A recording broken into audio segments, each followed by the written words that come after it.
Māris Skudra, dzimis audzis Jelgavnieks, Jelgavas digitālā centra vadītājas vietnieks. Māris pārstāv infrastruktūras, drošības un civilās aizsardzības nozares, kurās strādā jau vairāk kā 20 gadus, apvienojot darba pieredzi privātā starptautiskā uzņēmumā un šobrīd arī pašvaldībā. Māris kandidē, lai turpinātu darbu pie pašvaldības infrastruktūras attīstības un sakārtošanas jautājumiem, kā arī, lai stiprinātu pilsētnieku un pašvaldības drošību, civilo aizsardzību.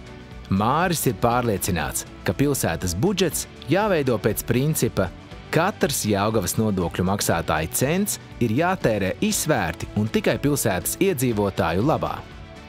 Viņš vienmēr ir iestājies par godīgu, kompetentu un atbildīgu politiku, kas rezultējas uzskatāmos darbos.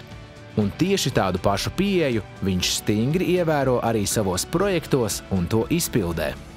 Māris Skudra, tavs cilvēks Jelgavai!